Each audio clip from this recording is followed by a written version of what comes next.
100 कोटी वसुलीच्या प्रकरणामध्ये जेलमध्ये असलेले आरोपी सचिन वाझे यांनी एक धक्कादायक खुलासा जो आहे तो माध्यमांसमोर केलेला आहे।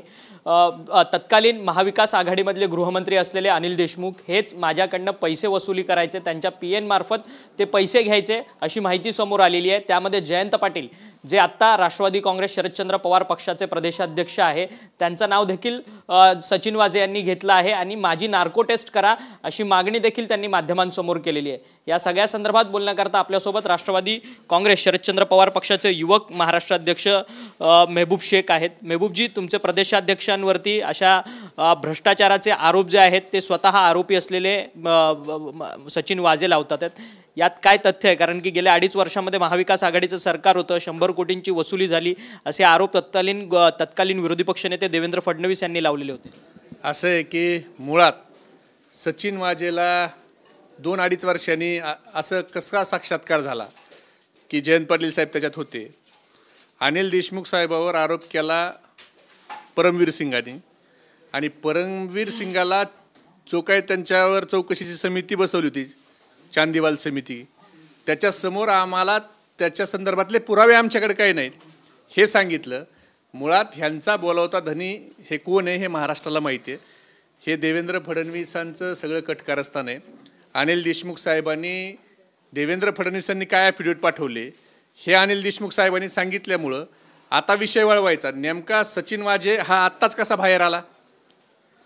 सचिन वाझे आत्ताच बाहेर येऊन AIN एकाच चॅनलला कशी बाईट दिली? त्याला दवाखान्यात आत्ताच कसं जेलमधून बाहेर काढलं? आणि नेमका सचिन वाझे जो आरोपी आहे तो आरोपी देवेंद्र फडणवीसांना पत्र लिहिलं असं कसं सांगतो? देवेंद्र फडणवीस नेमके चौकशी अधिकारी आहेत का न्यायालयातले कोण वरिष्ठ अधिकारी आहेत का? कदाचित सचिन वाझेला असं म्हणायचं असेल की मला देवेंद्र फडणवीसांनी पत्र लिहून दिलं, त्याच्यावर मी सही केली। जे स्क्रिप्ट देवेंद्र फडणवीस लिहून देतात ते फक्त सहीसाठी पाठवतात हे महाराष्ट्रातल्या जनतेला माहिती आहे। आता आपण जे काही केले ते सगळं अनिल देशमुख आता सांगतायत, करायला पाहिजे। सचिन वाझेची नार्को टेस्ट करायला पाहिजे, परमवीर सिंगची नार्को टेस्ट करायला पाहिजे आणि देवेंद्र फडणवीसांची पण करायला पाहिजे नार्को टेस्ट।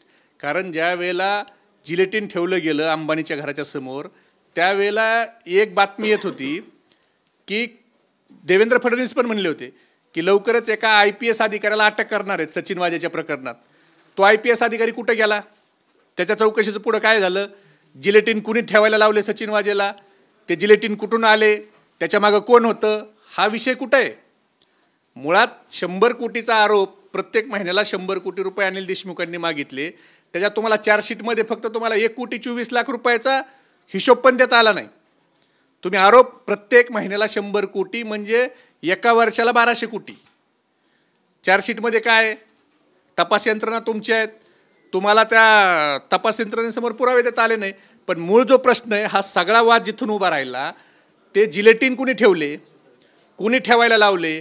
त्यासाठी सचिन वाझेला पैसे ज्या ट्रायडंट हॉटेलमध्ये घेतले त्या ट्रायडंट हॉटेलमध्ये कोण होतं, कुणाचे पैसे घेतले? CP ऑफिस मुंबईमधलं CCTV फुटेज कसं गायब झालं? सचिन वाझे तो जो मेला मनसुख हिरेन, त्या मनसुख हिरेनसोबत सचिन वाझे आज जातो आणि नंतर सचिन वाझे, मनसुख हिरेन आणि त्यावेळेचे CP हे एका गाडीत बाहेर जातात असं काहीतरी CCTV फुटेज होतं। त्याच्यानंतर ते CCTV फुटेज हे तिथून CP ऑफिसमधून कसं गायब झालं? मुळात ह्या सगळ्या गोष्टीमध्ये त्यावेळेचा IPS अधिकारी कोण होता ज्याला तुम्ही अटक करणार होते? मग त्या IPS अधिकाऱ्यासोबत तुम्ही बैठक घेतली आणि त्याने अनिल देशमुखांच्यावर आरोप करायचे आणि महाविकास आघाडीचं सरकारला बदनाम करायचं म्हणून त्याची जेलवारी टळली आणि ती जेलवारी अनिल देशमुखांच्यावर आणली।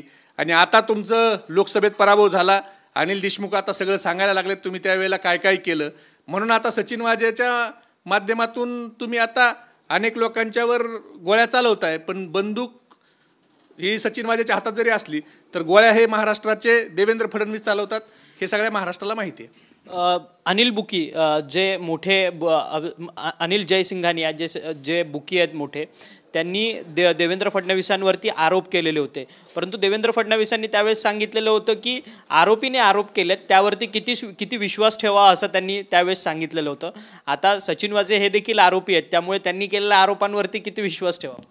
असं आहे की देवेंद्र फडणवीसांच्यावर आरोप झाले की ते आरोप नसतात, मग ते समोरचा माणसाचं चारित्र्य काढलं जातं। पण तेच जर दुसऱ्यावर आरोप केले की मग त्याचेच आरोप खरे असतात. देवेंद्र फडणवीसांच्यावर आरोप झाला की समोरचा माणूस चुकीचा असतो. मग त्यांच्या ते काय कुणाच्या चॅटिंग आल्या, कुणी कुणाला पैसे दिले, ह्या व्हायरल झाल्या, तरी त्याला काही महत्त्व नाही. पण सचिन वाझेचा आरोप झाला की सगळी भारतीय जनता पार्टी त्याच्या आरोपावर बोलल. पण जसं त्या बुकी जर आरोपी आहे तर सचिन वाझे आरोपी आहे. आणि मुळात असं आहे की सचिन वाझेला आत्ताच का आरोप करायचा किंवा आत्ताच का पत्र लिहायचं सुचलं? 2.5 वर्ष काय ते कोमात थोडी होता सचिन वाझे. सचिन वाझे जेलमध्येच होता ना. सचिन वाझेला अटक केलं त्यावेळेला पहिल्यांदा पण सचिन वाझे जे काही सांगायचं ते सांगू शकला असता. पण सचिन वाझेला आत्ता बोलायचं ही स्क्रिप्ट कुणी दिली? तर हे महाराष्ट्रातल्या लोकांना कळतंय कोण कुणाच्यावर आरोप करतंय, कोण खालच्या पातळीचं सुडाचं राजकारण करतंय हे न कळण्या एवढी महाराष्ट्रातली जनता दूधखोरी नाही. आणि सचिन वाझेने ज्यावेळेस आरोप आता अनिल देशमुख आणि जयंत पाटलांवरती केले, त्याच्यानंतर भाजपचे सर्वच नेते या सगळ्या संदर्भात महाविकास आघाडीच्या कारभारासंदर्भात आता प्रश्नचिन्ह निर्माण करताना पाहायला मिळतात. त्यात प्रसाद लाड, चित्रा वाघ आणि त्यानंतर अजून काही नेते मंडळी या सगळ्या संदर्भात अनिल देशमुखांवरती टीका करताना पाहायला मिळतात. परंतु चित्रा वाघ म्हणतात की अनिल देशमुखांचा काळा बुरका फाटला म्हणून. आता हे कुणी बोलावं? अनिल देशमुखांचा बुरका फाटला. ज्यांचं काळं पांढरं काहीच राहिलेलं नाही अशा लाचखोर नवऱ्याच्या बायकांनी आरोप करावा हे तरी पटणार आहे का महाराष्ट्राला? सचिन वाझे काय, लाचखोर नवऱ्याच्या बायका काय? हे चांगला जर कोण माणूस बोलला तर त्या ठिकाणी ते लोक ॲक्सेप्ट करतील. मूळ भाजपमधला जो भाजपचं केडर ज्याच्यामध्ये ज्याने भाजप वाढवायसाठी रक्ताचं पाणी केलंय असा जर कोणी माणूस येऊन बाहेर बोलला तर ते लोकांना एकदा पटल. पण ही पाहुणे मंडळी जी कलाकार मंडळी गोळा केली सगळी भ्रष्टाचारी सगळ्या पक्षातली, ह्यांनी आरोप करायचे आणि ज्यांना बुरखाच नाही अशा लाचखोर नवऱ्याच्या बायकांनी असे आरोप अनिल देशमुखांच्यावर करायचे. मला वाटतं हे लोक मनोरंजन म्हणून यांच्याकडे पाहतात आणि लोकांना हे जेवढं बोलतील तेवढा लोकांच्या मनामध्ये राग तयार होतो. कारण जो बोलतोय त्याची नैतिकता काय आहे, त्याची क्रेडिबिलिटी काय आहे हे महाराष्ट्रातले लोक बघत असतात.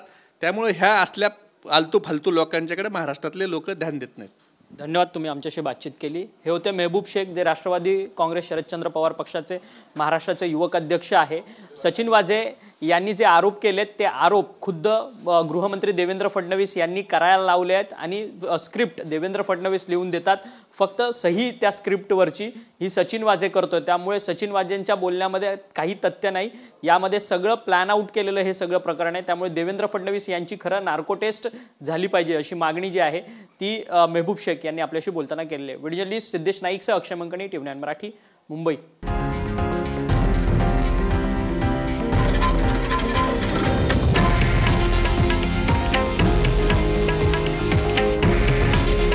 हे आहे देशातील नंबर 1 न्यूज नेटवर्क आणि आपण पाहत आहात TV9 मराठी.